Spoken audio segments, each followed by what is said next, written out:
So as you know from the PDF, I'm an Adobe guy, so I use Adobe Premiere Pro, and I'm going to show you how I would go and set up a project before I ever edited or imported anything. So I click New Project. We're going to call this 2023-6 Tutorial. We're going to go to Browse and make sure that's in my Premiere Pro folder. Put that wherever you want. I use an external hard drive because that's the fastest, most efficient way to edit. From the PDF, you'll know I use Samsung T5 SSDs, which I believe are the fastest, best drives out there. So click Choose. The main thing to know is that your render is on OpenCL. That's the fastest one I've found. And you want to make sure that all of these scratch disks are put into Premiere, into the Premiere folder where the project lives.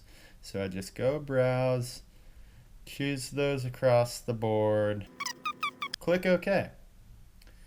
Now, here's your project. The first thing I do, you can do Apple B or whatever your keyboard shortcuts are to do new folders.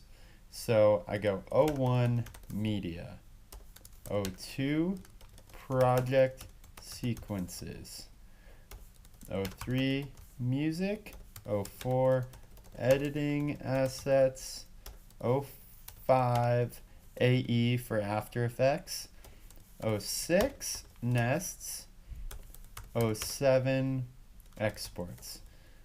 So that's how I set up a project. As far as different types of sequences that I use, I'll show you guys that. Go to New Sequence. Now all these are my custom presets that I use. But if you don't have custom presets, which I assume you don't, you're going to go to Digital SLR, 1080p, 1080-24. Then you're going to go into Settings. I keep this at 23.976. 1920 by 1080 is what I use for YouTube. So I would call this my YouTube export. Or sorry, YouTube.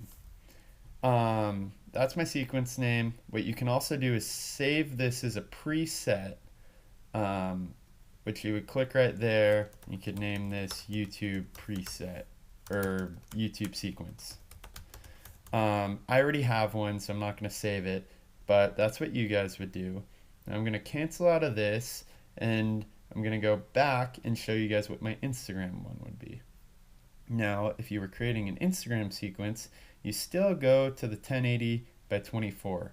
However, what you would do is go 1080 by 1350 and get that 4:5 aspect ratio, keep it at 24, go Save Preset, IG preset. Now, if you wanted to go IG Stories, all you would do is change this to 1920 and you get your 9:16 vertical story format.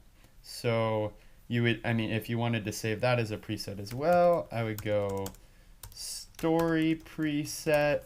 However, I already have that, so I'm not going to save it. You would click OK, and then that would be in your presets, so that the next time you created a sequence, they would be all down there. And then it's super easy to open new sequences whenever you need to.